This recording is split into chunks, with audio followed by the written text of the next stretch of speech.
including, the backdrop that I have right behind me. So, and the exhibit is included with your general admission ticket. So once you're in, you are welcome to stay and see all the trees and spend as much time with them as you want.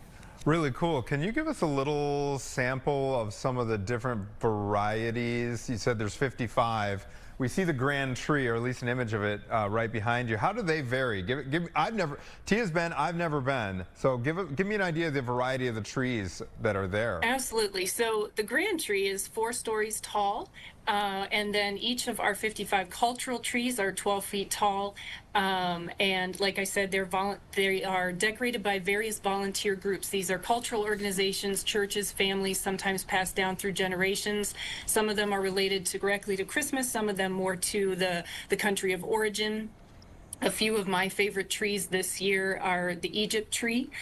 So my husband and I are planning a big trip to Egypt next year, so I'm really excited about that. And it just has like beautiful, some, golden highlights, some from ancient Egypt, some from like Coptic Christian imagery, and it's really neat. And then we have my other favorite tree this year as well is the Assyria tree, which has these Lamassu figures on it that represent, they're deities that represent like protection and strength. And then we have like our gold standards, like the Germany tree, that's just this beautifully decorated kind of standard Christmas tree with all the wonderful things that you expect to see on a Christmas tree. Very magical. How did this all get started to begin with?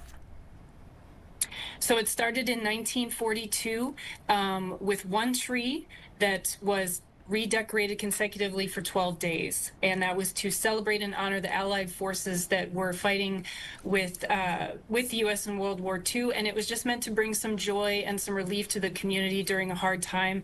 And then over the years, obviously, it's expanded into this really this beautiful magical experience that really represents Chicago. These countries, all of these trees really represent Chicago and its diversity, and it's so exciting to be part of it. I think that's such a cool tradition that has stood the test of time, getting all the, because Chicago is just, there's so much diversity culturally here in the city, and to see it all represented in one place, kind of centered around this holiday.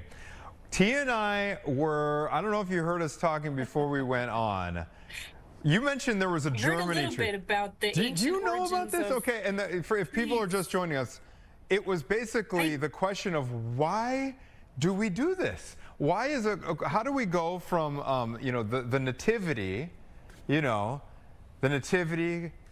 December 25th, the birth of Jesus, to bringing trees into our house and lighting them up? So, Amelia, what can you tell us?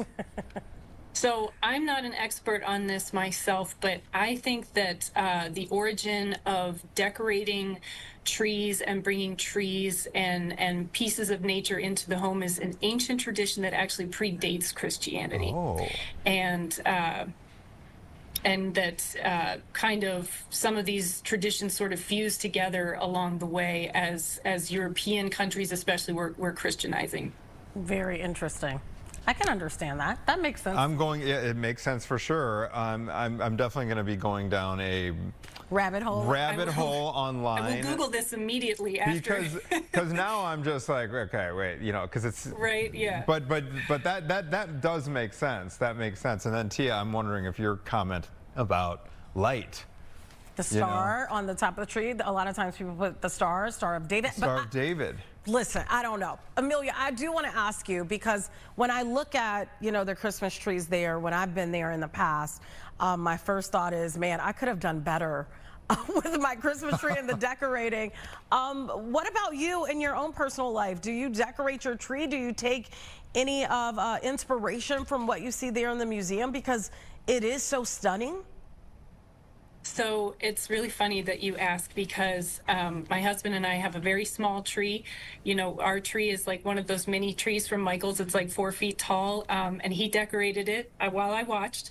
I decorated the apartment, but he decorated the tree, and I made some cookies. But I never get tired of Christmas, so I love the joy of Christmas. Half the year we spend working on this, and it never gets old. But as far as like at home, we keep it really simple, and let work be where it's very lavish and and opulent and gorgeous. Understandable. You are the volunteer projects coordinator. You mentioned that these volunteers have spent months in some cases preparing for this display. Yeah. Give us an idea of the scale. You know, how big is your core of volunteers that you coordinated to make this all a reality?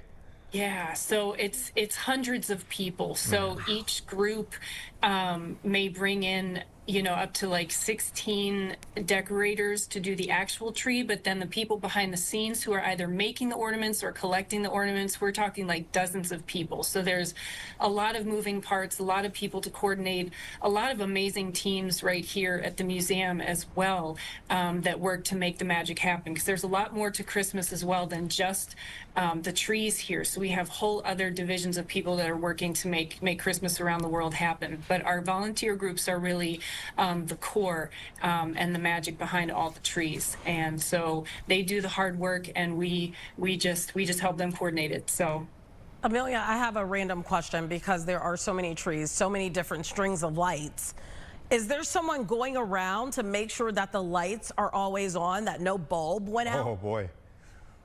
that person is me. But no, we do. So we walk daily. So we have a fantastic exhibits project crew, project management crew. It just really great. And then I, in the volunteer office with my trusty colleagues, we do our tree walk every morning, as we call it. Make sure everything looks good, make sure all of the ornaments are on the tree that they belong to, and that nobody has navigated or migrated their way across trees. We make sure lights are screwed in, that they're all on, that they're working, and that everything looks good. We do that every morning before the museum opens. One of my favorite memories of the Museum of Science and Industry as a kid was seeing that massive train set. Yeah. Remember that thing? Yes, I do remember. So cool. I could just spend hours just mesmerized by it. For some folks, Amelia, toy trains and Christmas trees go kind of hand in hand. Do any of them have a train, or do you got to go to that permanent exhibit that's just massive there? Right behind me here in Great Train Story, we have we still have our massive train sets that you can come and take a look at, and we do have our Christmas trains set up and ready for people to visit.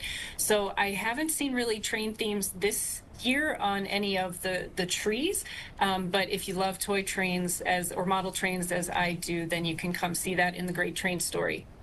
It is like the, I don't know, it's like the mecca of toy trains. Yeah. That display is just really beautiful. Cool. It is yeah. cool. Amazing. And there's a lot of little Easter eggs hidden in there. So when you come to see the Great Train Story as well, you can always find a new little fun character or something interesting hidden in the cityscapes and in the mountainscapes there. So I used to be a part of a program at the Museum of Science and Industry when I was in high school, and the program would be on Saturdays, early Saturday mornings, well before the museum would open, and so they would leave a side door open for all the students to come in, and you'd have to walk sometimes in there by yourself, and you hear stuff. It felt like the Night museum. At the museum. It definitely felt that way.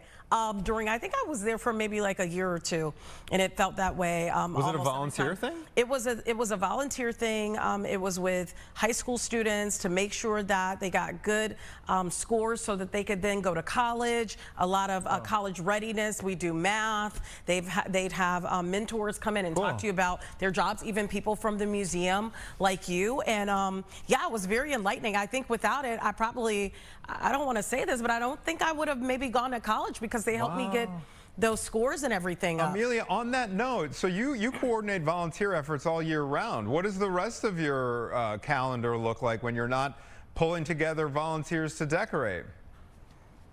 So about half of my year I spend working with Christmas, and the other half I do a lot of like project management and administrative support here in the volunteer office. We have about 300 active volunteers. They work with us at our different educational programs, just guest-facing programs like at the info desk, Great Train Story, our U505 sub-vet volunteers. We just have like a really robust and wonderful group of people, including still high school students and send people that are welcome. So the Griffin MSI believes that science is for everyone, and that everybody should have a chance to enjoy the museum and enjoy all that it has to offer. Amelia, talk about how long this exhibit will be there and the hours of operation so people can come check it out. Sure. So let's see. Our last day for the exhibit is going to be January 5th. And like I said, Christmas Around the World and Holidays of Light are going to be included in your general admission ticket. And right now we are still at 4 p.m. days, but once we get into next week, and please double check the website, once we get into next week and the week between Christmas and New Year's, we will be open until 5:30 on most days. So people should definitely check our website to make sure of those hours, but we will have those extended hours. We are closed on Christmas. Otherwise, you can come and hang out and say hi. So awesome. Very All right, awesome. Amelia Pollock, thank you very much for joining us. Congrats on the exhibit. Cannot wait to see it in person. Hope you get a huge turnout. Thank you. Thanks so much for having me. Happy holidays to you. Happy holidays. Thank you. All right, so you kind of alluded to this, that we're going to be talking about some podcasting award. Podcasting for me, because, you know, my commute is, you know, it's not long. The hours I work, you're generally smooth, but you know, I do have at least 30 minutes in the car. So I have a fairly healthy podcast diet, and I used to be a podcaster. I don't know if you remember this. Of course I remember this. So I had like one of the early adopters, I suppose so. Yeah. And in fact, there's part of me that wishes now that it's a Golden Globes category that I could submit. But in a former iteration of my career, yes, I was a Lyft driver. We had microphones in the car. And it's actually funny because once the cameras got in there, it kind of changed the dynamic. And I don't even think for the better. It was visual, but the stories you would get. Think about it. Yeah. If you're just audio and people you're just are more willing to Exactly. And so I would get some wild stories, and these are, I mean, it was completely authentic. It was people who paired with me on the app, just like anyone else. And I had a little sign in the back that said, hey, we have a question of the week. It's a podcast. It's anonymous. If you'd like to answer the question, Anthony's a podcaster. Cool. Your driver is a podcaster. So this is cool. It is now a category for the Golden Globes. This is a really big deal. You're going to recognize some of the names of the nominees if you're into podcasts. You know, Joe Rogan's not on there, but like Smartless, Armchair Expert with Dax Shepard, Call Her Daddy, these huge podcasts, they've all been nominated. And we are going to speak with Columbia College Chicago. They have such an amazing broadcasting program. I'm sure like so many kids are interested in podcasting, going to Columbia. So this is a fascinating topic. Obviously, podcasting is something that is here to stay. We're going to talk about it much more in the Golden Globes when we come back after this.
Welcome back to Chicago Now. For the first time, the Golden Globes, they are recognizing podcasts with a new award category. On Monday, December 8th, the Golden Globes announced these 6 nominees for the inaugural Best Podcast Award. And here to talk to us all about this is Matt Cunningham, Associate Professor of Instruction at Columbia College Chicago. Thank you so much for taking time out of your morning to be with us.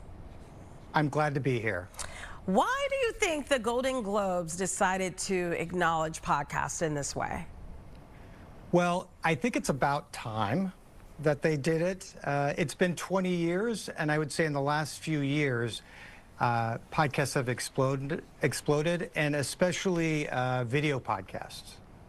Yeah, video podcasts. Are these still? Where's the line between a video podcast and just a show, like, you know, an online show? Are these video versions of an already audio podcast? Is that how we distinguish it?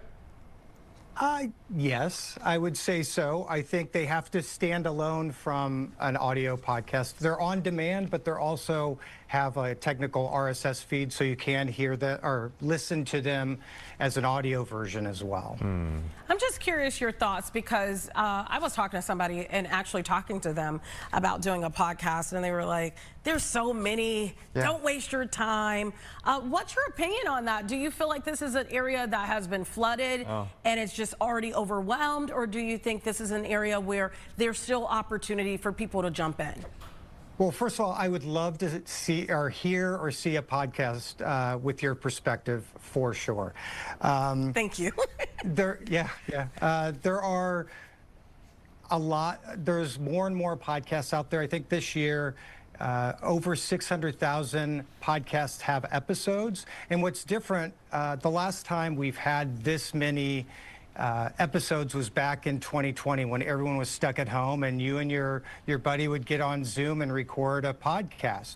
The difference is back then, after 1 or 2, you'd sort of peter out, and those are called dead podcasts. And every year, about 50 to 60,000 podcasts would be considered marked dead and cleaned out of the space. This year, it's more like 18,000 so far in the year. So people are hanging on a little more. Yeah. Yeah, that to me, it sounds, I believe it means that it's more professional. It's not just people sitting around a table, but it's maybe people sitting around a table with a producer that's going to edit for them and keep it going. Sure. So it's moving away from a hobbyist. Matt, what has separated the good ones? I mean, you mentioned the dead ones, but what does it take to, I mean, I know the ones that are nominated for Golden Globes, they're huge podcasters with big teams and big production behind them. But what does it take to have a successful podcast? What are some of your thoughts there? Well, it has to be unique. The hosts have to bring a perspective to it. They have to be authentic. Be able to share something, either celebrity or some insights. But then it's just a lot of work. You have to be on, as you guys know in media, all the platforms and continue to push it out and crank something out every week.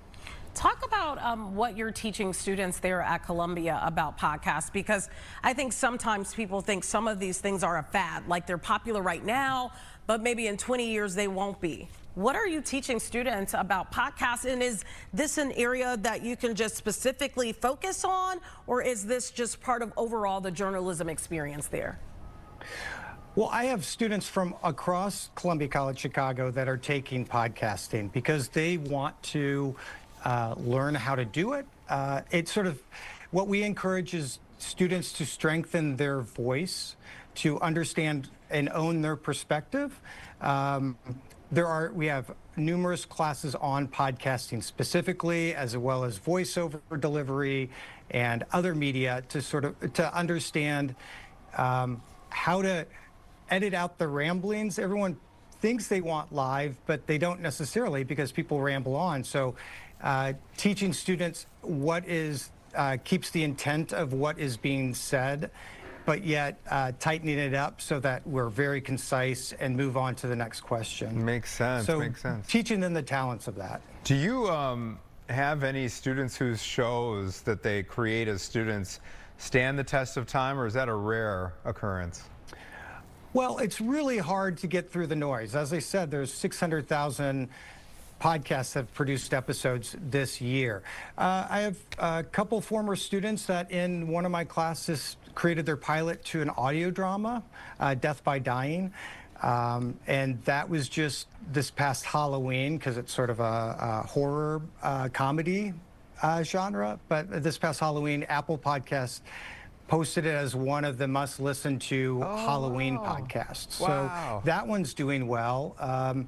Students are getting some numbers, but you have to be consistent and continue. And if they do it for a class, they do 10 episodes and then it's done. That's a good little foundation, though. I was telling Tia before we went on that I was a podcaster for a couple of years. I think I cranked out 91. I met you back when you were doing it. 91 episodes. And then it was a financial thing for me, though, when I was alone, because I had a deal with a podcast network. It was called Podcast One, and I remember there was like a 50-50 advertising split between what I took home and what the network took home. So when I got ads, and I'd have the promo code backseat or whatever, blueapron.com/backseatrider for your discount code. I remember doing that, but it was hard. It was hard. I remember thinking, I think I crunched the numbers, and I would have had to have, Matt, tripled my audience to kind of make a living. My wife was pregnant at the time, bless her heart, bless her. But it's a tough game to break through, as you mentioned. Yeah, very much so.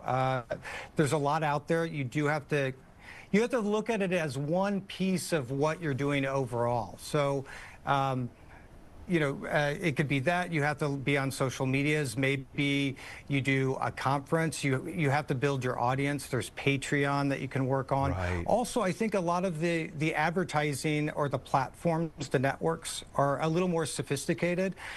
There's some that are specifically for audio drama, so that instead of I also had a podcast on that network that you had a podcast on. And I was promoting shows that none of my audience would be interested in, because it was so broad. And now the networks are very specific. So you will have someone that does an audio drama, and they'll like other audio dramas. So you promote within those genres. And I think it's more impactful now. I think people are getting more savvy, advertisers for sure, because you can now, on your app, tap a button and go to the website to order whatever they're promoting. So it's gotten a little more sophisticated. So Professor Cunningham, if you were to give someone advice on how to start a podcast, what to kind of focus in on, what would you say? Well, do something you love, because in the beginning, until you're building an audience, you're not going to make any money. So it has to be a passion project. You need to feel comfortable being authentic and open to things, a natural curiosity, and then being consistent. Do something weekly. It doesn't matter if it's good or bad. As long as you're continuing, you will get better, and you will build up that audience. What's your opinion on the production value? Because I've seen some podcasts, I know here we're talking about big names, but I've seen some podcasts that, visually it's okay, and then you have some that look like, they have pretty big budgets, and they still, both in the cases that I'm thinking of right now, they still have an audience. Does it matter if you're, you want to start in your living room and maybe you don't have the lights, you don't have this fancy studio setup? I think the key is authenticity and uniqueness of topic. So, unlike broadcast, in which you have to sort of understand what all of Chicagoland is interested in, podcasting, you can really be specific. So find your take and your perspective and be consistent. You will find an audience. Don't wait till it's polished and perfect, because then it'll never go out, right? You need to move on to the next episode. Yeah, don't let perfect get in the way of good, as they say. Matt, before we let you go, okay, these nominees for the Golden Globes, I'll run through them really quickly. We have Armchair Expert with Dax Shepard, Call Her Daddy, Good Hang with Amy Poehler, the Mel Robbins podcast, Smartless, and Up First. What do you think of these nominations, and do they fairly represent the podcasting landscape? I think they're all really solid at what they do, and they track with what listeners and viewers are most interested in. I think most people want joyous, fun shows that they can laugh, learn a little something about whoever is being interviewed. I think that, is it a wide variety? It's not. I think I would love some more diversity in the options. I do love that a few of them are audio based. That's my love, is radio and audio podcasts. So I love that the Golden Globes, which is about television and film, has some audio with the Smartless and the Up First podcast.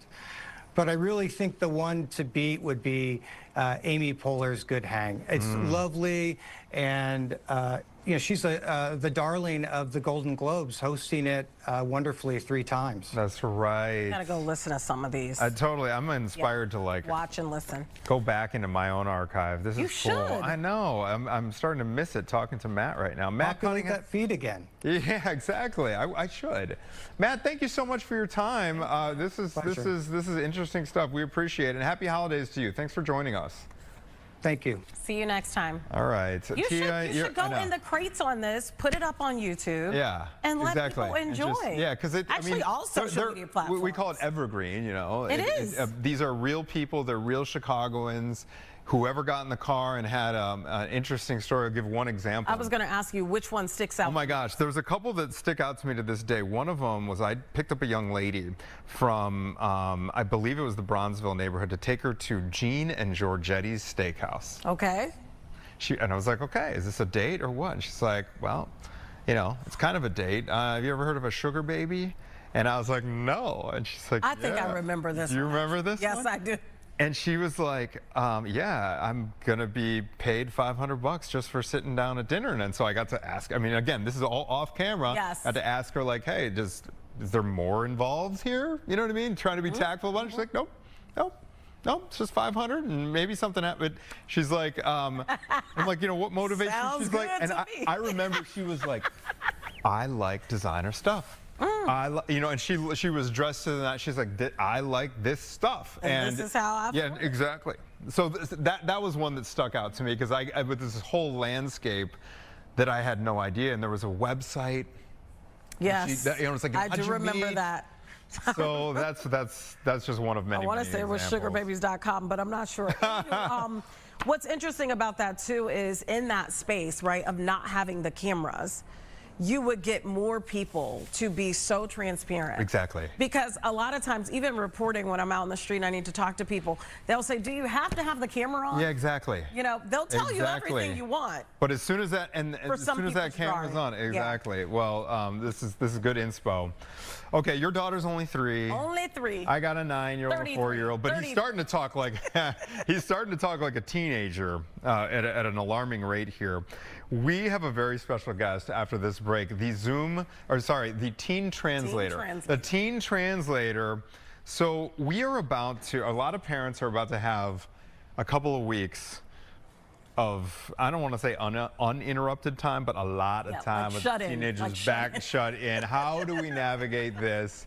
Joining us coming up is Dr. Cam Caswell, aka the teen translator. She's an adolescent psychologist, and we're going to talk to her about the winter break survival guide. You don't need to hang it. She is putting out. So stay with us. We're going to have more with Dr. Caswell after this. The Bear.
Welcome back to Chicago Now. Winter break is right around the corner. 2 weeks of dealing with your kids every single day. We're talking about teenagers. You could have ones even younger than that, and maybe even some college students all under one roof, right? Yeah. Some families have different age groups all under one roof, and it may get really, really tough. Here to kind of help us navigate through it is Dr. Cam Caswell, aka the Teen Translator. Thank you so much for being with us.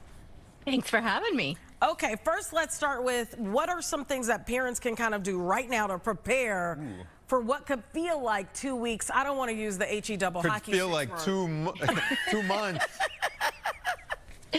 I am going to say, I think the biggest thing we need to think about is expectations. This is what gets our holiday break completely into conflict mode and blow up mode. So when we understand what our expectations are versus our teens' expectations, and we kind of get on the same page, we're going to set ourselves up for a much better holiday.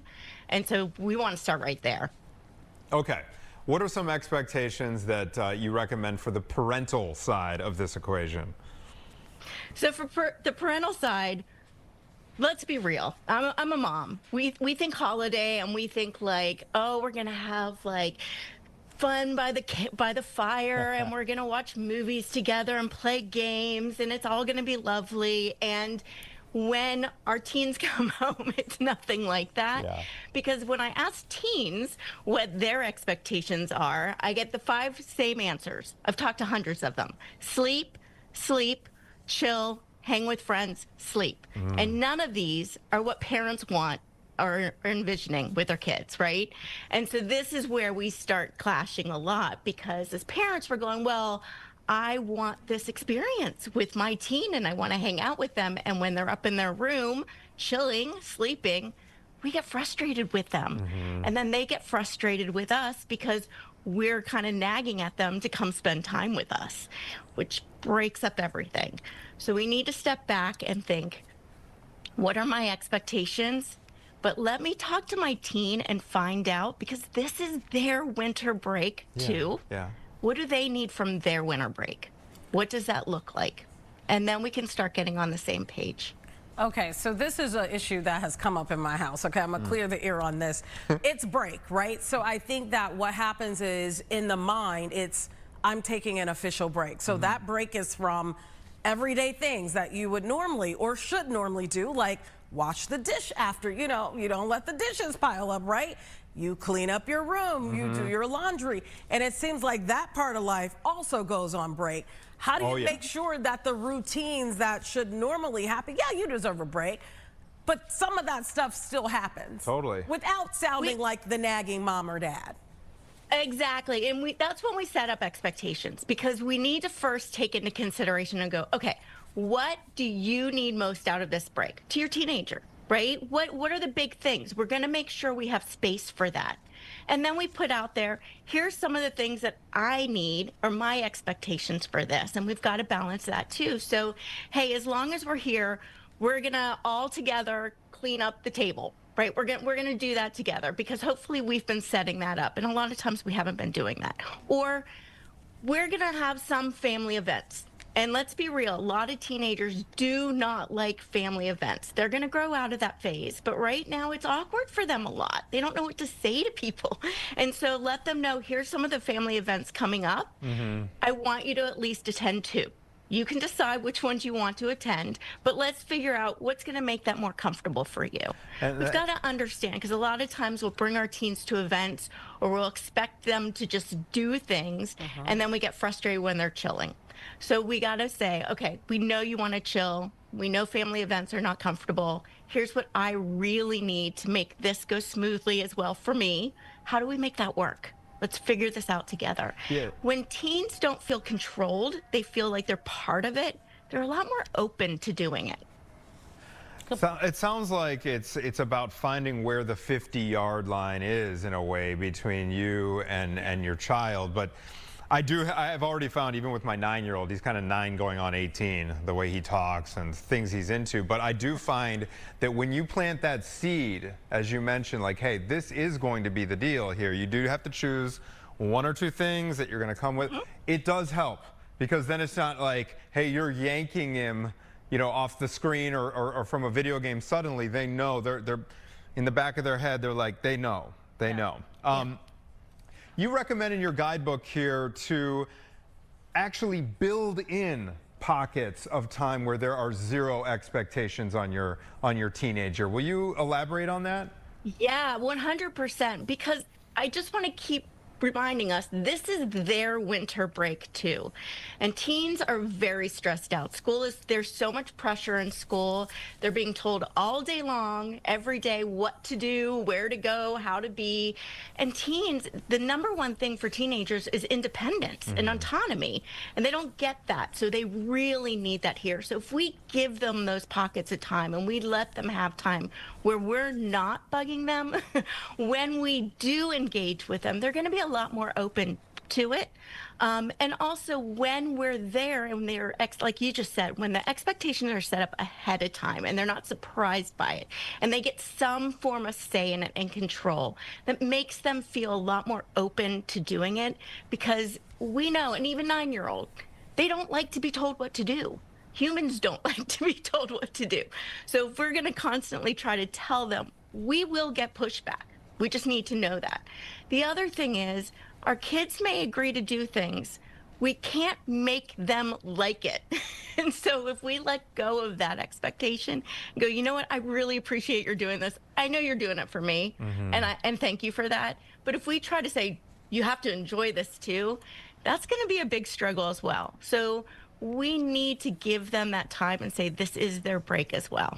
You know, Dr. Caswell, in my house, it's a blended family, especially when we're talking about the holidays. A lot of people end up in the household that may not be in the household on an every single day basis. What do you do with that? Because, you know, maybe you're, you know, where you live primarily, the rules are different than when you come to, you know, mom and maybe bonus mom and dad's house. How do you navigate that without being, in my case, the mean stepmother? Because maybe your rules could potentially be different from the rules at the house that you're at primarily. Yeah, that's a really good one. And you're right. There's going to be a lot of difference. And that's one of the reasons teens don't like going to different places, because the expectations are very different. I think it's, again, saying up front, making it clear, being transparent. Hey, we're going to grandma and grandpa's house. Here, just let you know, here's what they're going to expect. How do we make that work? And here's what do you need to be comfortable too? Because when we try to make our teens behave the way we want them to behave, and I understand why, we don't want to be embarrassed. We don't want them insulting mom and dad, our mom and dad, right? But when we understand, I know it's awkward for you right now. I know it's uncomfortable sometimes talking to grandma and grandpa. Let's figure out how to make that more comfortable. Or here's some things we can talk about. Or if they say something, what can you do? And if you just hang with us for 10 minutes, then you can go do your thing. But letting them know ahead of time what the expectation is, so they're not surprised by it or we're not arguing with them in the moment. Are there any times where, you know, you would advise that parents actually do kind of put their foot down and make their teenager go through with something? The reason I bring this up is, for example, if my 9-year-old has been kind of wasting away inside all day and complaining that he's bored and everything, sometimes he doesn't know how good for him it will be to get out and just, you know, even if I have to drag him kicking and screaming, we'll do something. Even if it's just running to Home Depot with me or something, it gets your blood flowing, it changes the scenery, and by the time he's back, he's suddenly out of that mood, and then it breaks up the day. Does that make sense? So I'm wondering if there's 100%. any, you know, the kids don't know that it's going to be good for them to go through with a certain thing, even though it doesn't sound good. And hey, I don't want to get off the couch. I'm just hanging out here. So how do we know when it's time to kind of put our foot down when we know what is best for them? Well, I think this is a big one too, because I know a lot of parents are going, okay, my kid is just going to be gaming and on the phone the whole time. We know this, right? So I think this again is about saying we're going to have times where you can do that. Because when kids are going, I don't know when I'm going to be able to do that, then they start craving it. But when we say, hey, we're going to have those pockets of time where you get to do that. And then there's going to be times where we are going to do other things together. Let them help decide what it is they want to do as well. Like, what are some fun things we can do? Let's put it out there. But if we don't overplan, we give them time to chill out. We have other things that we expect, and we've told them ahead of time what we expect for them and what we want them to do. They're going to be much more open to it. And the only reason I'm saying this is we can spend the whole time telling them what to do, but what we're going to end up having is a lot of arguments. What we want to do is all enjoy the vacation or all enjoy the time. And so the more transparent and upfront we are, the better.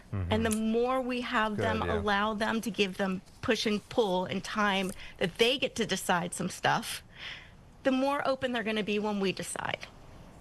It's just so interesting because when I was growing up, I had no opinions. You know what I mean? Like, I didn't get to decide what I was going to do.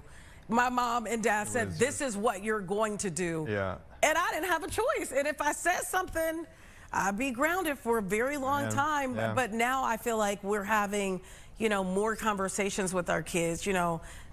I don't want to say being on our level, but being more It's a little more collaborative. Yeah. I will say that, you know, even in my experience, if my child is on the Xbox, okay, and he needs to practice piano or do his homework, I'll say, okay, it is 4:34 right now, Theo. When do you want to? Because he knows he has to do it. When do you want to practice piano? And he's like, he'll say, we'll collab on it. It'll say 5 o'clock, and that way, when 5 o'clock comes around. It's rarely, I'm not saying this is foolproof, however, a lot of times it's, hey, Theo, you said 5? It is 5, and there's not as much of a battle to get him off that screen. Yeah, I love how times have changed, because I wish maybe in this era that we're in now, I grew up in that area, because maybe, who knows? You would have thrived more, Theo. Yeah, you're doing fine. Maybe I would have been better off. We're raising thinkers now, and I think that's the difference. When you're always being told what you have to do, when you do it, and you don't have any voice, and then we have a lot of adults that don't know how to self-advocate, or are people pleasers, or feel like if I make anyone else uncomfortable, I can't speak up. And I think we're raising kids now, and that's the difference. It's harder, but what we're seeing is kids that are a lot more creative and more vocal and are more advocates for themselves and other people, which I love. Yeah. That's a perfect way. Yeah. Routines are a great way to do it. That I think that's a great place to end it, because I think that says it all. It's like, this is a parenting is a marathon. It's not a sprint. Yes. And as Dr. Caswell said, they can be more empowered later in life. Yep, and stand up for themselves and walk into the room with confidence. I love it. All the things. Doctor, it's always a pleasure to have you on. Happy holidays to you and your family. You too. Thank you. Thank you. Right, we are going to talk.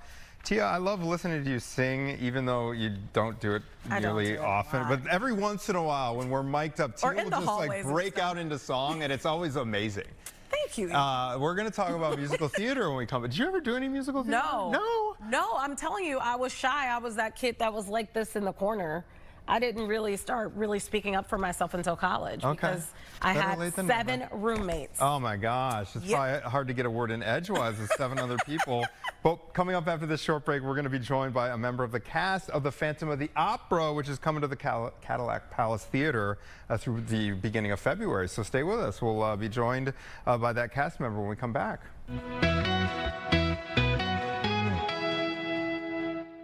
200 million.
singing. You missed it. You missed it, everybody. You missed it. Hey.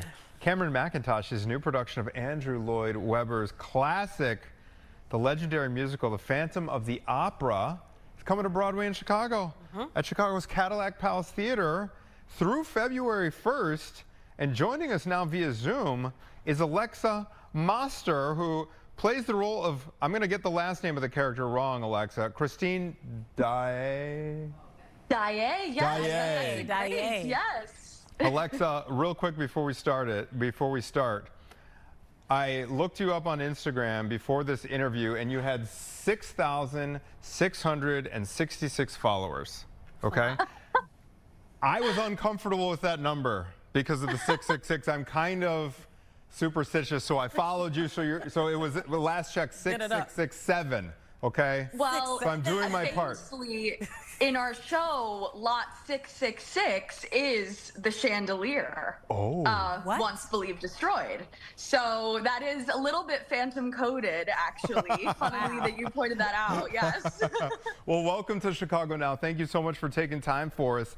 Tell us, first of all, I was telling Tia, my older brother played the Phantom in high school. Okay, up in New Trier. So I'm familiar with, I remember being familiar with some of the songs in it, but tell us about your role. So I play Christine Daae at certain performances, and Christine is a young member of the corps de ballet at the Opera Populaire, which means that she's a member of the ballet chorus. And there is a moment where Carlotta Giudicelli, the leading soprano of the opera house, decides that she is done with the opera ghost and all of the, tricks that he's been playing on the members of the Opera Populaire, and she says, "I quit." And so suddenly there is an open spot, and someone is wondering, who is going to be able to sing that lead role. And Meg Giry, Christine's best friend, sort of nominates her and says, "Christine can sing it. She's been taking voice lessons."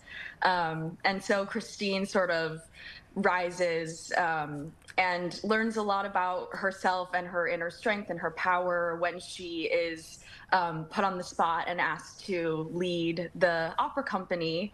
And then over the course of the show, she has a relationship with both the Phantom and Raoul Vicomte de Chagny, and sort of understands her inner strength and the power that she holds, not just as a performer, but also as a young woman. Alexa, I know you're from Chicago, so I must ask you, what is it like to be back, in the thick of things, back home performing?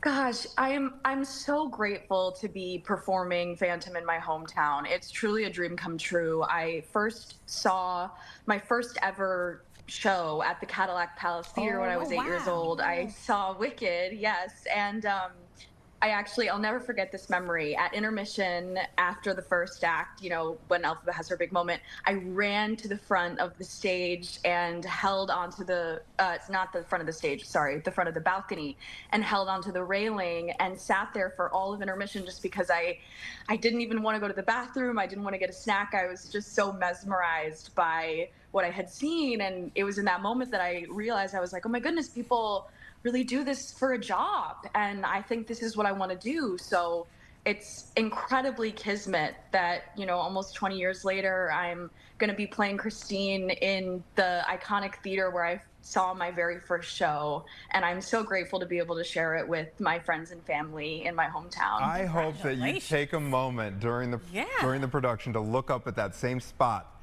in the balcony. Go take a picture and have a there. moment. That is so cool. You gotta go take a picture. That is such a cool Yes, anecdote. With this character, it's kind of an inspiring little storyline. It's been a while since I've seen it, but have you ever been in a situation like the one that your character's in, where you have to step up? I know this happens a lot in the acting world, where you're the understudy, and all of a sudden you get called in at the last second. Yes, I actually I've understudied before. I understudied the role of Vivian Ward on the national tour of Pretty Woman, which also came through Chicago. And I did have to go on. At one point, I was actually put on mid-show, so I only went on for the second act. So, yes, I definitely relate to that. I think that understudies and swings are truly the backbone of the theater. And I'm so honored to be able to bring this story to Chicago and share it with my hometown audience. We are so happy that you get the opportunity to do that. Anyone watching right now, this runs through February. Make sure you go and get your tickets. Alexa, I love your story. Go right to that spot. Make sure you take yourself a picture in full costume. Exactly. Wouldn't that be awesome? That would be awesome. Post it. Yes. Now you got your 6,667th follower in me. 6'7". Hey, yeah, 6'7". I didn't even think about the Thank you for putting me over 6'7". the superstitious number. Thank you. Oh my gosh. Alexa, break a leg. Nice to see you. Thank you so much. Happy Thank holidays. you. All right, it's 11 o'clock almost. We're 50 seconds away from 11 a.m. Gabriella is waiting in the wings. So Yeah, you she's get gonna be your. right here. She's going to take my. You're upgrading. You're upgrading. Okay. Another hour of Chicago Now right after this. Everybody, stay with us.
Crazy, Tia. Tell them what happened. Don't worry, Tia's not going to be hungry after the show because we had some barbecue segments for Orange Friday. Yes. And she texted like what, like 3 or 4 people? 2 people, because the first person I texted, they didn't respond. So I'm like, well, maybe they're gone or something. Yeah, saying save me some food. So now I went by her desk. I was like, so what's up with the buffet on Tia's desk? Can you share some? Because guess who didn't get any? Yeah, go down there and get the other okay. plate. I'm good. How's your Friday treating you? It's almost over, so that's a good thing. That's good, yeah, because you have a special performance. Yeah, my daughter is performing tonight with her school, and so, you know, you got to make things happen to be able to go to these events. So I came in early. I was driving. It was dark outside. I was like, man, I'm not used to this. I know. It was so bright and early, but you're used to it. So used to working the morning show, so yeah. Yeah, she's going to have a big smile on her face knowing that her mama's in the stands. Okay, what do we have coming up today for the We got a lot. So Lene Harper, Chicago's very own pro basketball legend, and her foundation, That Harper Kid, they're hosting the 4th annual toy giveaway on Chicago's South Side. This is happening on December 20th. She's already in studio, so we're going to talk to her about that. And the home of the woman that inspired F. Scott Fitzgerald's real-life Daisy is in Lake Forest. We're going to go inside this historic house and give you a preview. But first, we've got to talk about some stuff that's been trending. Some trenders. Okay, so Time Magazine names Architects of AI the Person of the Year in 2025. So architects meaning multiple people. So Time Magazine has chosen that for this year. The magazine has said it opted to recognize artificial intelligence's vast influence across society, from media to politics to the workforce. Okay, so see that right there. See, and I haven't seen the cover yet. There it is, multiple folks. That's actually cool. One of the publication's 2 magazine covers for its Person of the Year issue includes tech leaders like Meta CEO Mark Zuckerberg, Tesla CEO Elon Musk, and NVIDIA CEO Jensen Huang. Time's annual Person of the Year selection is a tradition, of course, that dates back to 1927. and over the years has recognized many public figures, including presidents, celebrities. What do you feel about this? I feel like it's on brand. AI has seemed like just out of the blue. We were hearing about it, but it seems like out of the blue, it's really taken the world by storm. I do see why some people have some trepidation with it. I understand that. I'm one of those but I do think that it's one of those things where it's here, and if we don't get on board, we're going to be left behind. Really, I wish I could figure out some business to run for AI. Yeah, because get on the train. You'd be probably a gazillionaire if you could figure out, some stuff to do with it. But I think that it is one of those things where innovation is here, and we just got to figure out how to capitalize from it. That's so true. That's what I think. Yeah, NVIDIA has really taken, that's like one of the leaders, I feel like, especially in 2025. Yeah. Like, when do we ever really hear about NVIDIA before? And now it's like everyone kind of knows what it is. It's really a big player in the stock market, too. Yeah. It's going to be interesting how things are going to be in the next 20 years. Who did we have on not too long ago that gave us a really good layout of AI? A few people but AI. there was one that just really put it in layman's terms how important, like you said, it is to make sure that you're on the ride of it going up, because if you're left behind, you're going to get left behind quickly. Whoever it was that we spoke to, one thing that sticks out in my memory of what they said is that one thing we could all do is like look at some of the local colleges and see if they have classes and just sign up, take a class so you understand what it is. Maybe you decide that you want to change paths in your career. It's never too late. And yeah, it's here. And hey, I got to figure out how to make some money. Bottom line. I know. Hey. I'm going to figure it out. I don't know when, but I'm going to figure it out. Yeah, you know what? And I may not be sitting here. The show, we're going to know about things first, because it seems like we have some things that we know that are coming down the line. Okay, another topic that's kind of trumping this is interesting. The headlines right now is that social media ban in Australia. Yeah, so this is the world's first ban on major social media platforms for children under the age of 16. This went into effect just this Wednesday in Australia, and regulators, parents, and teenagers around the globe, they're watching to see how this plays out, because we've seen in certain instances, and I'll even get into locally here, there's a push for kind of like a little oversight on social media. But this particular law directs a group of popular social media apps designated as age-restricted social media platforms to actually verify users' ages and take steps to remove and block children under 16 starting on December 10th. So that's already happening, because December 10th has passed. But let's just talk about some of the apps. So we're talking about Snapchat, Facebook, Instagram, Kick, Reddit, Threads, TikTok, Twitch, X, and YouTube. What I like about this, okay, let me see how I can say this. I think that, so there has been a push from Alderman William Hall. He wants some accountability on the side of social media platforms that allow, kids to post that they're going to be down here acting a fool in downtown Chicago, okay? In that case, I agree. I don't know how you really get to that. I don't know how successful it will be to pass. I think it's an ordinance that he's trying to push. But in some cases, I do think that we've seen where social media has caused teenagers to have eating disorders, issues with identity. In some cases, if you're bullied on there a lot, we've seen people commit suicide. So I do understand the need for the restriction. I do too. I think it was last night on the Chicago Report with Paris Schutz. I believe he had someone with Notre Dame, and maybe someone behind the scenes can confirm with me. Yes, he did. It was a really interesting interview, and it was about this social media ban and talking about like projections, what they're saying there, what this is all going to entail. I recommend you guys go to our website and watch that that whole interview. It's very good. But he said that it's going to be kind of hard. I'm pretty sure he said this, that it's going to be pretty hard to enforce that in Australia. He doesn't know how well this is going to go over, because there's already 2 lawsuits going on. I think he had said, maybe we have that here. Yeah, 2 Australian teens have already sued to block the law, claiming it violates their rights to political expression, and other critics have raised free speech and privacy concerns. Might kind of be true. This is what I think. So if someone were to come to me with this, my daughter is not of age to be on any of these platforms except for YouTube Kids. She watches videos on there. Hopefully we can fix my light. It looks a little dark. But anyways, aside from that, I just looked up, I was like, woo. Hey. But aside from that, what I was thinking is that, when it comes to kids being on these platforms, as a parent, you should do your monitoring anyway to make sure that none of this stuff that is happening, that we're seeing across the country, is impacting them. Really starts with the parents. It does. With the teen takeover, everything. aldermen have come on here and said the same thing. Although I am seeing more with Instagram, like for instance, I live in the West Loop, and going down Randolph Street, I see an ad on Instagram saying, hey, use the teen account, right? And I think that has some restrictions for some of these younger people. Maybe we'll change the algorithm. I think that's what's kind of the most dangerous to me, is how addicting that algorithm can be, especially on TikTok. But you bring up YouTube. I think a majority of YouTube's views come from children. I think that at the end of the day, you can't expect the government to do what a parent should be doing. If you really wanted me to boil it down to what I think, you can't expect the government to ban what a parent should be doing. And I know we get into the weeds with this, you know, parents want to give their kids independence. They don't want to be, you know, all in their stuff. But I'm telling you, if I'm paying the bills for your phone, if I am paying for your iPad, whatever, I'm going through it.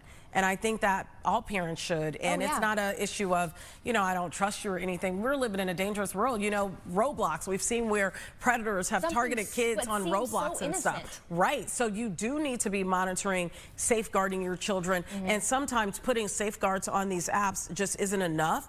You have to be the person to go in and look and see what's going on. Yeah, at the end of the day, it's a that's problem. What I think, for sure. Yeah, so check your kid's phone. Sorry. This is your message to do right now. Sorry if any teenagers are in the room and they're looking at their guardian and they're like, oh, you didn't hear that. But it's for their own good. Very true. It really is. So I know we want to talk about a story that I did this week about the shoulder stings. Yes. And this is going on. It's 11:10 right now. They may actually be out right now, for all I know, because they do it during the rush hour. And rush hour in Chicago varies, but morning, noon, and night. And really what they're doing is, this is the Cook County Sheriff's Department. They are using their new drone that you see right, I say drone, helicopter that you see right there. Cost $11 million to get that. It's not hurting taxpayers by any stretch, by the way. But in the past, what they had to do was they would have to borrow helicopters from the Chicago Police Department, Homeland Security, to be able to track even carjackers, for example. So they're using that high-tech helicopter to then look on the ground. They can see the make, model, plate of your car. They can see you in your car on your phone. They don't use it for that, but they can see whatever you're doing in your car, how many people are in there. And then they have the officers on the road waiting on standby for you to then cross into the shoulder. The problem with this isn't just that you're being impatient, right? Because we've all seen people do it.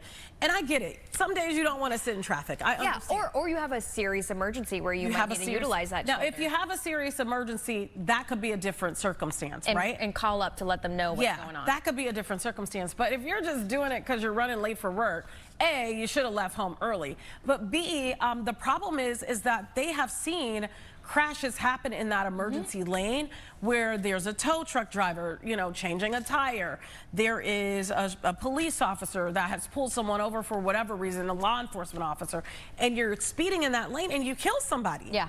And that's the part that people don't think about. They weave in, they're in traffic, then they get back on the shoulder, and they're stopping it. They're sick and tired of it, so they're stopping you. So I'm letting you know now, if you do it, you may want to give it a break. Yeah, what's the ticket price looking like? So the first ticket is $250. You do have to clean up the side of the highway with that. Oh, okay, yeah, community service. The next time, $500, and then after that, $1,000. Community service comes with all of it, and yeah, it's crazy.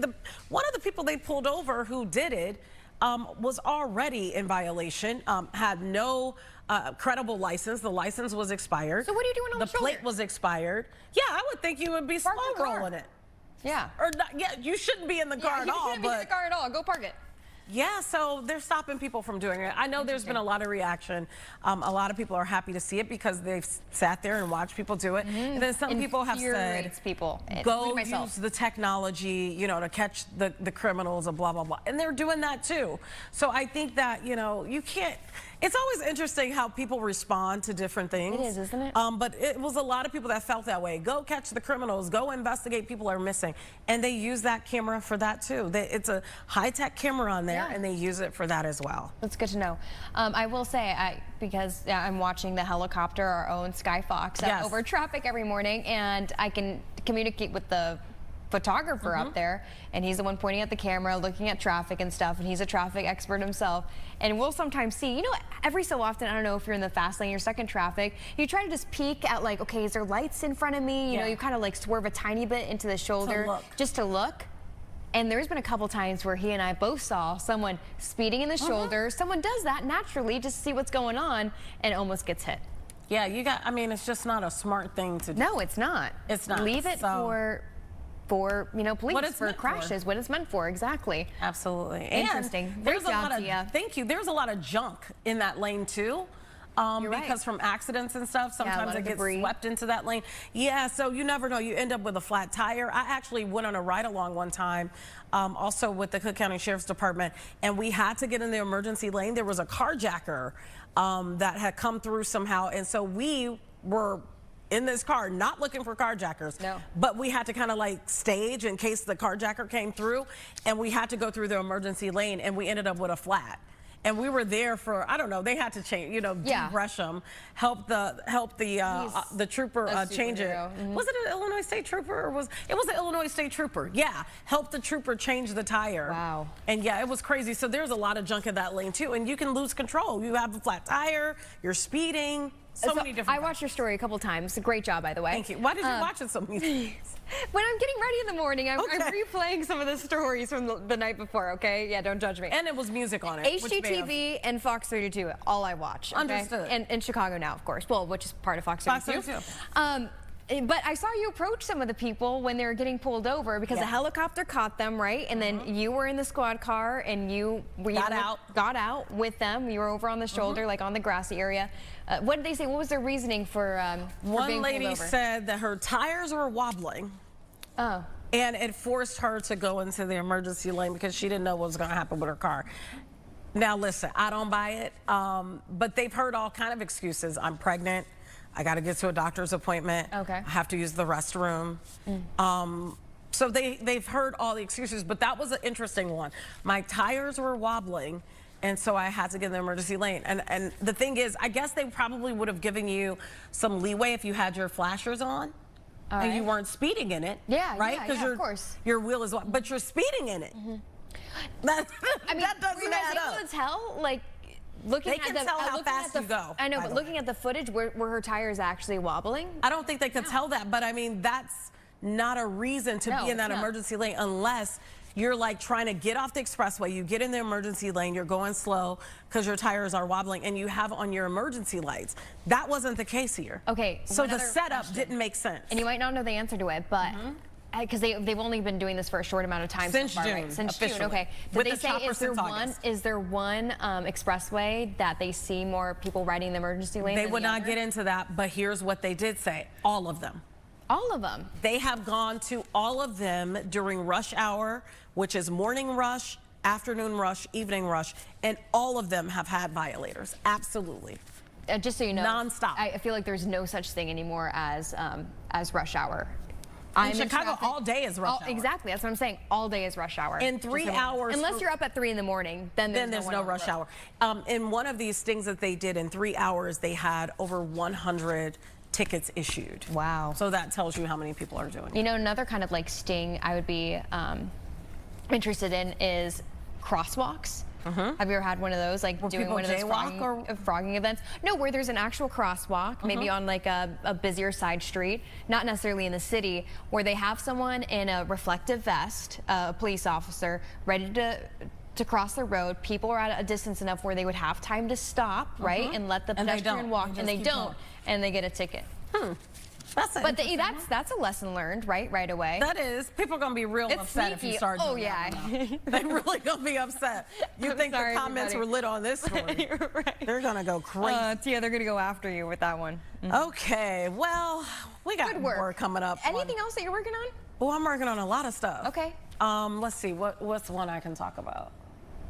Okay, I'm working on a story. I won't give it all away because people like to copy my stories at the competitors. But what I will say, and that's the truth, just being factual, what I will say is I'm the type of person that I believe, and I don't know where I got this from, maybe it was my upbringing, but I believe that like journalism to me is social work.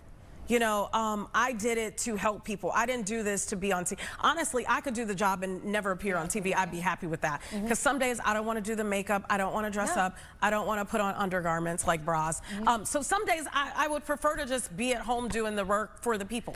So anyways, my objective every day is my thought process is who can I help today? That's what I think about every single day, every time I tell a story.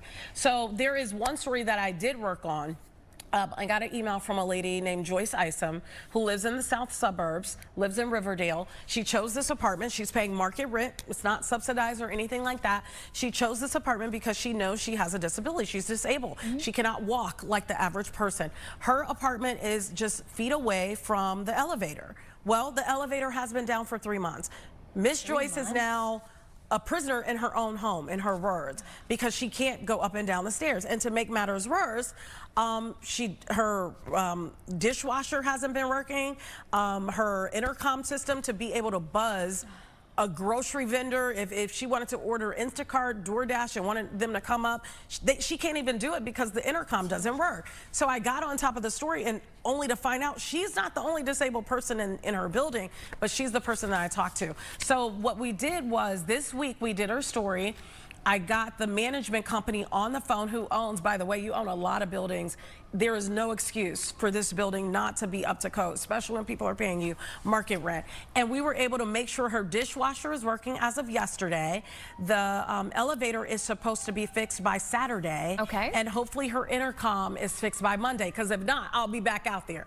I like working for people that, you know, maybe they call and they don't get an answer, but when the person hears, oh, Fox 32 is going to show up with the camera, they're willing to move. And so that's a story that I recently did this week. But there's some other stories that I'm working on. There's a story about a young man who went into a fighting ring situation and sadly died. And there's a lot of questions about, did the ambulance show up? Was there an ambulance on site? What time was the ambulance called? And every day, that's what I think. This show, I love doing this show. Yeah, of course. But my real passion, aside from this, just being able to chit chat, is to help people. And every day, I feel like that's what journalists should do. It shouldn't be about you being all popular and everybody knows you on social. It should be, how are you helping somebody today? And if you're not doing that, then you need to question why you got into this business. Period. Tia. That's what I think. Thank you for what you do. For real. I know you feel that way too. Yes, I do. But you work so hard, and we all appreciate it. And I'm glad that I'm working for the people, Gabby. We're getting people help. All right, guys. After that, another toy giveaway that's helping a lot of folks here in Chicagoland. We're going to talk all about it coming up.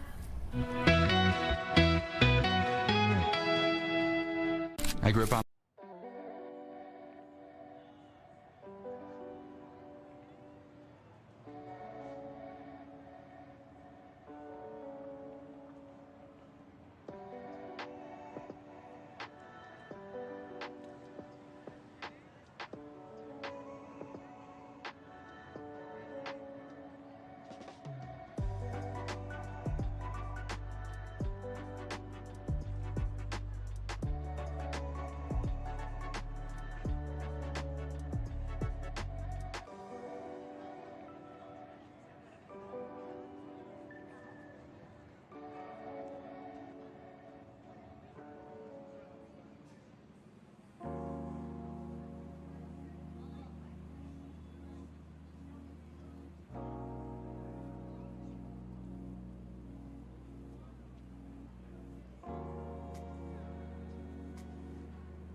excited. Okay, I have 2 Buckeyes next to me. Yes, you do. See, I knew where she went to school, and so This I was going to changes say, things.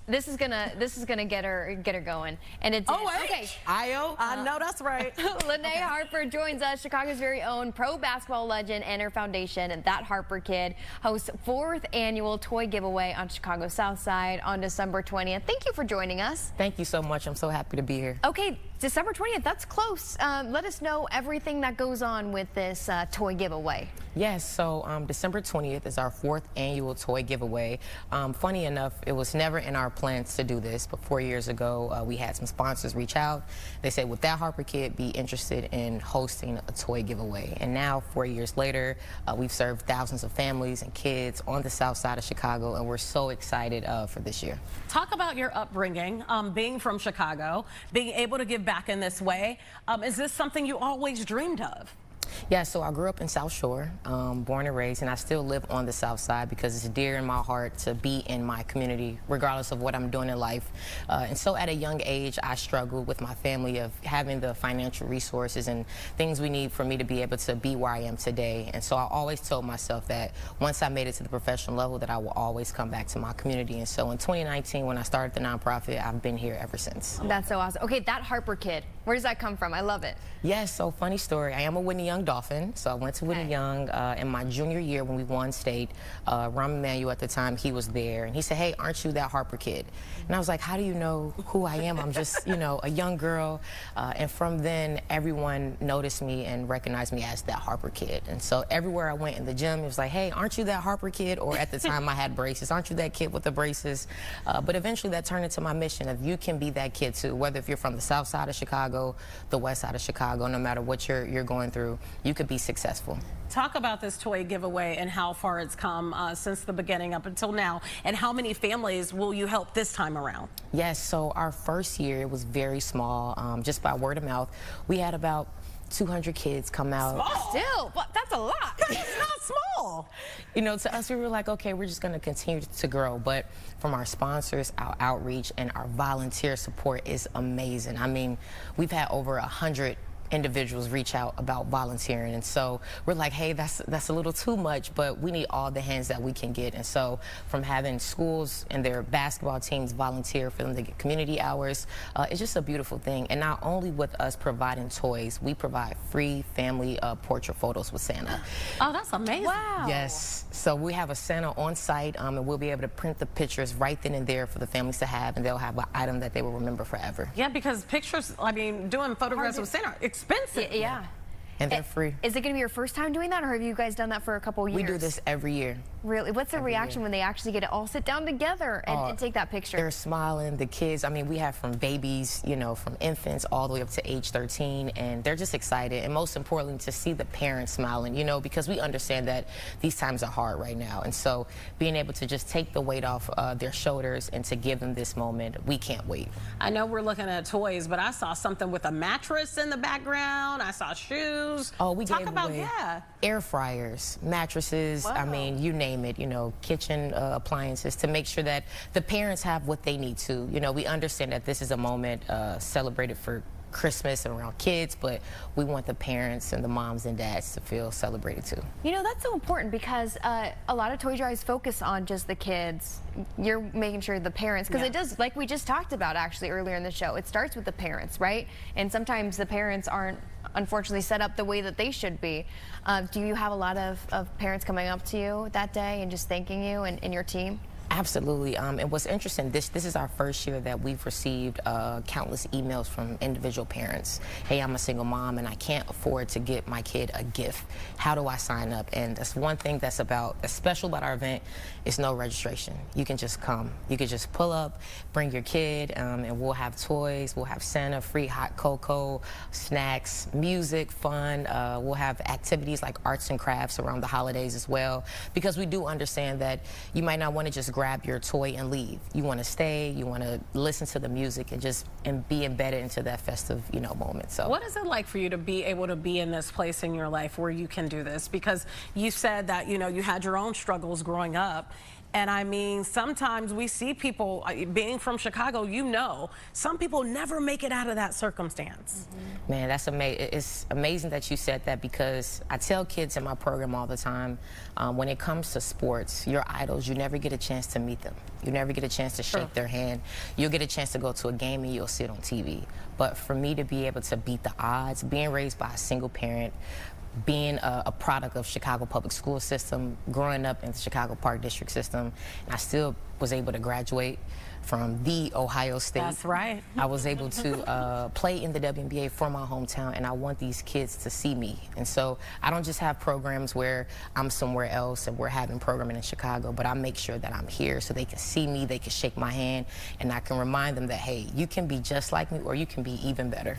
So it sounds like you do more than just the toy giveaway every year. What are you doing throughout the year to help out your community? Yes, so our toy giveaway event is more like a celebration. You know, it's an event that bridges families together to bring that camaraderie around the holidays. But throughout the year, we provide mentorship, academic support. We create safe spaces for young people. And of course, we provide sports programming, basketball, flag football, and for all ages K through 12. What are some of the stories that you've heard since you started doing this that, you know, really highlight the importance and the need for what you're doing? That's a great question. We've had some kids deal with gun violence and being able to experience that at such a young age. And so after every program, we have like a round table discussion and we talk about these moments, because yes, it's fun to engage in sports and be competitive, but that mental health piece is so important for these young kids. And we want to make sure that if you don't have that space to talk about your feelings at home or at school, you at least have that space with that Harper kid. Yeah, because you don't want to walk around with that on you and angry. Sometimes it comes out in the form of aggression, and you're not angry, you're just dealing with some really, really tough stuff to be a child. So yeah. And that was going to be part of my question too, because, you know, sometimes we hear about, you know, there's a lot of talk from lawmakers, older persons in our area saying that, you know, maybe these programs don't work, they aren't worth it. You know, we know a lot of them are getting funding cuts. But you're kind of here to prove that, yes, you know, they do crave this kind of space. Yes, you know, and one thing about our programming, and I say this all the time, there's amazing programs in the Chicagoland area that are providing resources for kids. But one thing that we try to focus on is that our instructors are within that age range. They're relatable to the kids, you know. And so I remember when I was younger and my grandparents are telling me things, and I'm like, oh, yeah, but a professional athlete can come in and say the same thing and my eyes light up, right? It's like that switch comes on. So we try to make sure that our instructors are relatable. They understand all the new language and technology, and they can communicate with the kids. And so because of that, they now feel comfortable coming to us and talking to us about anything that they're dealing, whether if it's like personal or, you know, dealing with school. We be there to the best of our ability. Anyone that's watching right now, maybe they have a kid at home and maybe they like some of what you're saying and they would like their kid to sign up. How do they find out about your programming? Yes, so our website is thatharperkid.org, and you can find out all of the programs that we have annually. But most importantly, for our toy giveaway, you can find the information on our website, and again, you can just show up. You do not have to have a QR code. You don't have to have a ticket. You can just show up with your kids, and we'll be there with warm arms to welcome you for the event. That's nice. Yeah, I think I missed it. What the first year was 200 people that you. How many? How many this year are you expecting? So last year we had 850 youth and we had 400 parents. And so again, this is not a pre-registration, so I can only imagine the amount of families that we'll have this year. How do you make sure, because the number could be kind of unknown, right? How do you make sure that you have enough stuff for all these folks? Yes, that's amazing you said that. So right now we have raised 1,000 toys. We have that for sure. And so our goal this year is around 1,500. And we're so grateful for our partners, from Blue Cross Blue Shield to Raising Cane's, you name it. We have a lot of great organizations, JP Morgan, that have put the time in to make sure that we have the resources that we need. And then we also have organizations, a Greater Good Foundation, You Before Me. They're bringing in their volunteers to make sure that we provide this amazing experience for these kids and families. I love it. So you still have a little bit more that you want to raise. People at home, maybe they are part of an organization that could donate, or maybe they themselves can donate. Are you still accepting?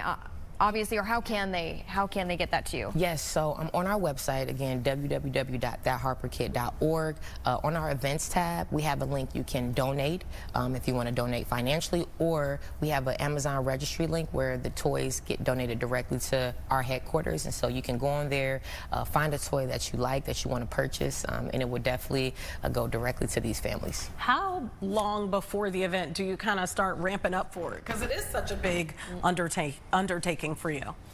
We've started months ago, and we're still going. I mean, when I leave here, I'm going to hit the ground running and getting everything that we need for the event. And so we're just excited, but most importantly, I can't thank Discover enough. They've allowed us to use their space for the last 4 years, and every year in January, they're calling us like, hey, we need to put this date in, because they've seen the work, and we've partnered with them the last 4 years, and I'm just beyond grateful for their partnership. Is that the location in Chatham? Yep. Shine Bright Community Center, 8560 Cottage Grove. Yep. Yeah. Right adjacent to the Nike store. Are people, I would think, oh, that's a good place too. I would think people are lining up right there. Like by the time you're like, the doors are open, the line is down the block. So interesting enough, last year was the first time we had families show up an hour before with their chairs, sitting out there, and you can imagine how cold it is. And so we try to provide hand warmers and things to keep them warm, and our volunteers will actually walk outside to hand hot cocoa and coffee to them to keep them warm while they're waiting. And we tell them, like, sorry, you know, the doors don't open until 12, but they're like, it's okay, we're gonna wait, because we know that they're looking forward to this moment for their child. Yeah, they're so happy. And you know, all these pictures look like they're really nice toys too. Yeah, very nice. It looks toys. like you guys really put a lot of thought of what the kids want, because sometimes, you know, all toy drives are great, but sometimes it's, you know. Gabby. So I shouldn't say that. Okay. Anyway, thank you so much, Lene. It was so nice meeting you. You're making us proud, and Buckeye. You are, yeah. I knew she would get so excited. You should have heard their so cheers happy. before they got on camera. I don't know why they're being so shy. Us Buckeyes, we stick together. Yeah, we do. kidding. No matter where you're from, doesn't matter. The same people. It's crazy. Okay. Again, that toy drive happening on December 20th and the 4th annual toy giveaway on Chicago's South Side. All right, guys, we'll have much more after this break. We'll see you in a couple minutes.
Welcome back to Chicago Now. Well, it's been 100 Here's years. that singing voice. Well, that wasn't my real voice, because that was. But it's been 100 years since the release of The Great Gatsby. But did you know the home of the woman who inspired F. Scott Fitzgerald's real life, Daisy, is in Lake Forest, and we got to go inside this historic house. Apparently, it is absolutely amazing. I got to see it right now, Gabby. I know. Let's take a look.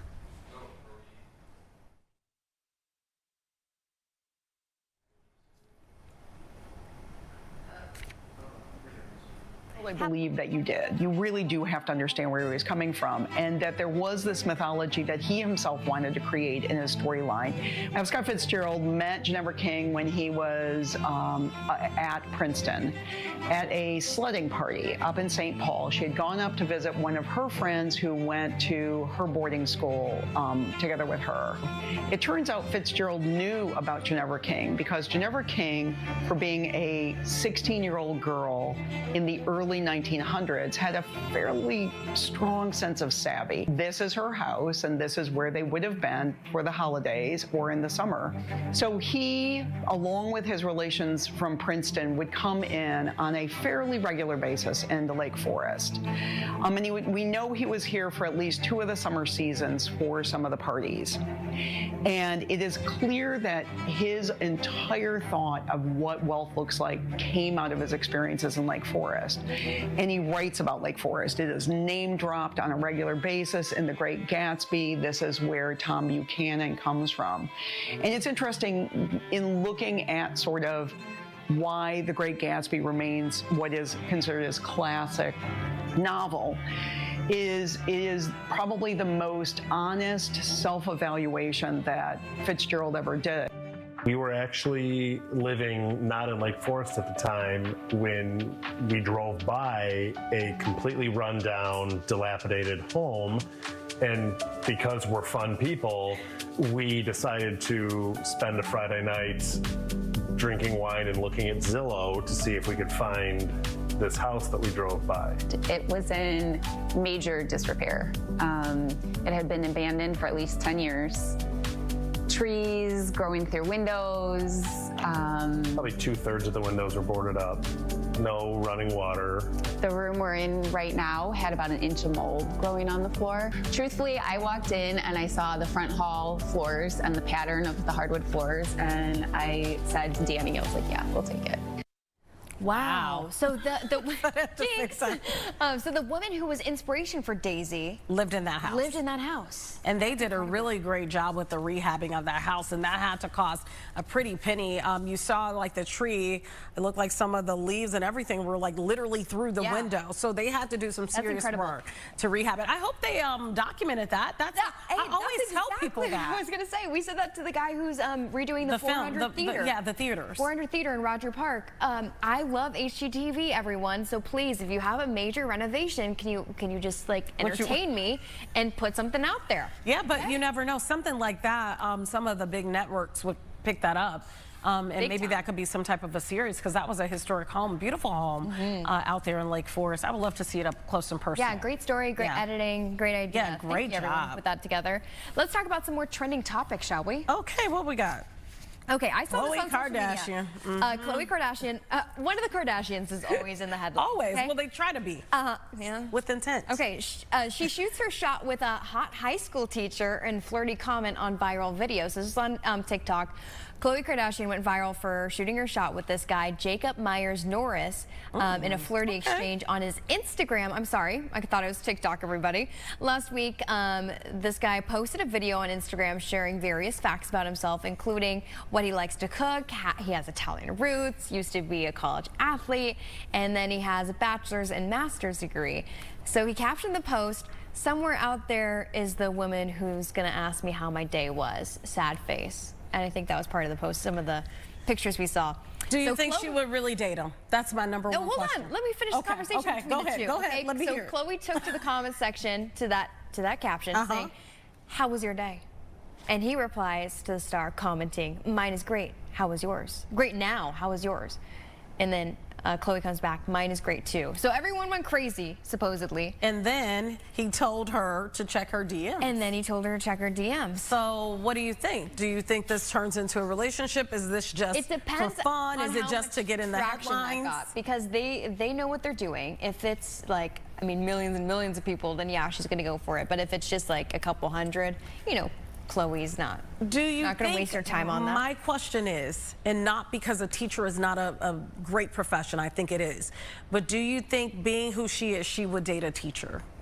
And then my follow-up question to that, what is your opinion of people that, or maybe you don't want to give your opinion, but what are your thoughts on if the woman makes more money than the man? Do you agree with that? Yeah, I agree with that. Yeah, I agree with that. To your first question, no, I don't think. I think she's made her type pretty clear. Yeah, I think so too. I mean, I think all of them. I think all of them. I think specifically basketball players, right? If I'm correct. I think probably anybody that has a ball. Okay, so let's make that clear. Yeah, two. No, I think it's great. I think roles are changing. And we had someone on not too long ago that said the same thing. We have some people on our team who are the breadwinners at their house, and their husbands are able to stay home. I think that's incredible. It's awesome. And I hope that in 10 years more women can actually do that, because we know that there's still pay differences. Be the breadwinner? And there's still pay differences. You have a different opinion. I'm not saying I don't have a different opinion, but I'm just curious if you think, I mean, I think that we're living in a world now where a lot of people predicate their existence and how they view themselves off of profession and also socioeconomic status. And in fact, I believe that a lot of these people, especially on social media, that's not even their real lives. They're doing that because they know that that is how people like kind of basically, you know, how they categorize you, you know, in the world of like being excellent based on what you drive, where you live, all that. Even in Chicago, you know, one of the craziest questions to me that people ask in the Chicagoland area, and I'm sure you've gotten it because you're not from here, they always say, where did you go to high school? Oh, yeah. Nowhere in the country, anywhere else, do people ask you where you go to high school. No. It's really a question of, what neighborhood did you live in and grow up? Yeah. Oh, because if you live in that zip code, okay, that means your family probably has some money, or they don't. That's a socioeconomic question. It really is, but I don't know. I don't believe that in this era, a lot of women, if they were to be honest, would say that they would date someone that makes less money than them. I really don't. No, I think you're right. And actually, I just had a friend who brought that up to me. We were having coffee, and I won't say any details about this friend, but they just started dating someone, and she knows that he's making less than her. And she asked me if she kind of like if I would have a problem with that if I were in her shoes, and I told her no, but also I'm not in her shoes. You know what I mean? Yeah. So it is a little different, but you might be right. I wouldn't have a problem with it. It's going to take a lot more than a few years to maybe change social like how social norms and gender roles, right? But I don't think I would have a problem with it, but I think some men would. Oh yeah, I think some men would have a problem with it. So they have a problem with I was just curious what you thought about it. What did you say over there? No, I said they have a problem with a lot of things. Our crew was saying something. He was a laugh because I'm funny. He laughed? Yeah, come on. So you think men have a lot of problems with a lot of things? I think it's the reverse. I think women complain way more than men. I mean, I'm being honest. I do. I complain. Some women, I'm like, chill out, girlfriend. It is not that deep. Okay, that's my opinion, but I'm a woman, so I can say that. Okay, let's talk about this. We're gonna switch gears here. This is a really stark switching. I need my cream soda. Now it's across the room. Okay, so closing arguments in the Brian Walsh murder trial. Have you more serious? Have you I know, I'm not laughing. I know, but I was a full No. Have you followed this at all? Actually, yes. Now that I looked into it a little bit, at first glance, I was like, wait a second, what of the thousands of murder cases is this? But remember, Walsh was standing on trial for allegedly killing his wife, Anna, on New Year's Day back in 2023. And it was a big story because it was like a question of, was it outside? I remember there was like they had a big lot, and was the body found here or there? Yeah, where was it? Anyway, so prosecutors say he then dismembered her body. This is crazy. Her remains in dumpsters around the region, including one near his mother's home. Investigators never found her body. In the days after her disappearance, they say Walsh reportedly misled police as searches stretched from the couple's neighborhood to Washington, D.C., where Anna worked. I think this is, as soon as I saw this and it refreshed my memory, I thought this is made for Netflix.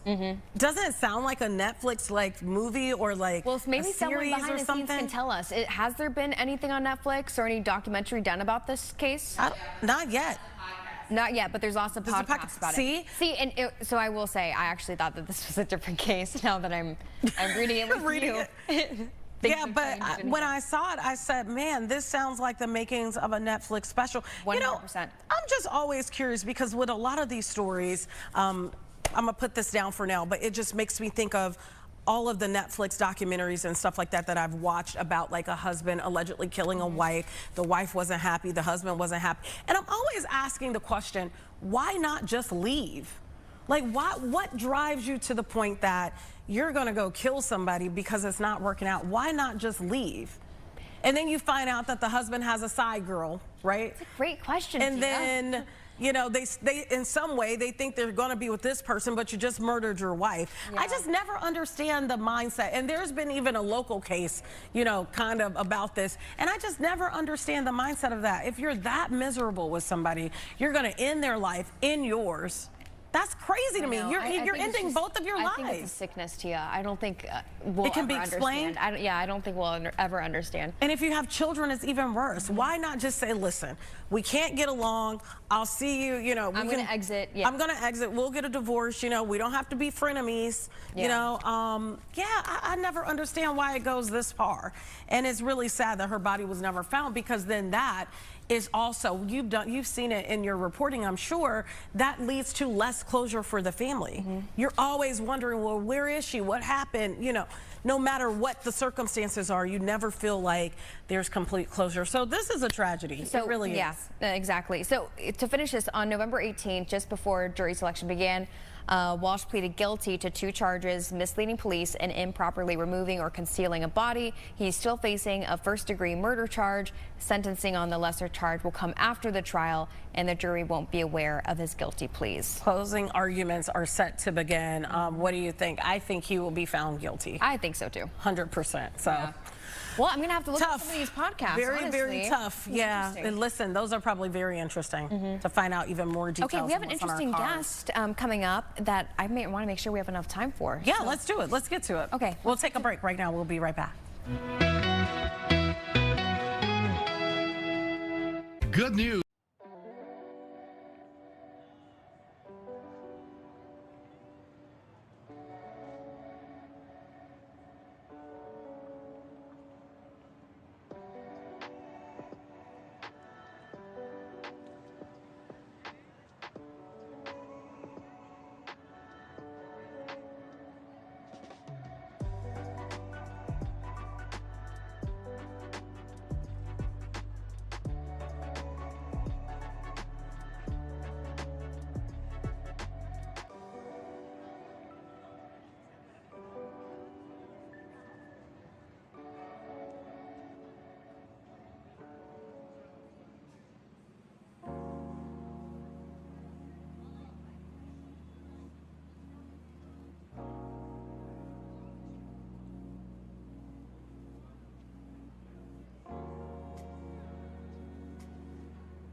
So don't complain.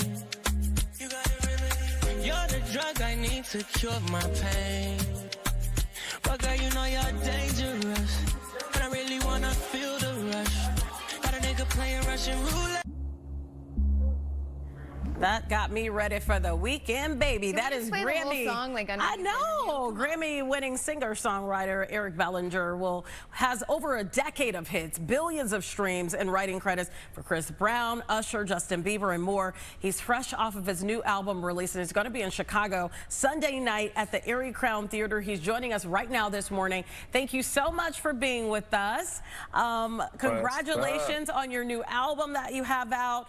This is part of the Jagged Edge Edge tour that you're going to be doing in Chicago. What can fans expect? Man, amazing R&B, the best energy, lots of smiles, lots of nostalgic vibes. You know, these are the songs that we all grew up to, and to have an entire room of everyone singing along together, it's really a magical feeling. So come ready. You look ready. You know what? I love your big smile. It's just great on a Friday, right? It's kind of cloudy here in Chicago. All right, so you're saying that you're going to be playing some of your old stuff, but it says also your newest music, upcoming releases too, so people will get a sneak peek of what the future holds for you.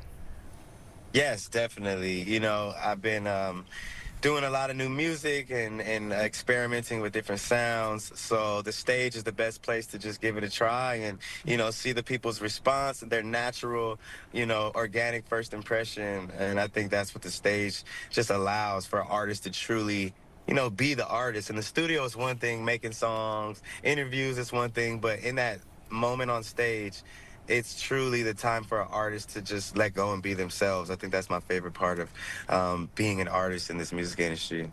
Talk about the fact that, yes, you are an artist, but you're also a husband, you're a dad.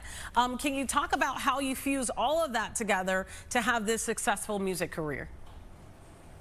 Yeah, I think I just always wear my heart on my sleeve, and I'm honest, you know, especially on the new album, I'm touching on a lot of topics, like, for example, fatherhood is one of the titles, and it's just pretty much tapping into a much more vulnerable Eric Bellinger that people haven't seen or heard before, and I'm just excited for the people to get to know me throughout the process of, you know, me making this new music. And like I said, this tour is just the perfect opportunity because I'm able to be in front of so many different fans, you know, with it being Jagged Edge's tour.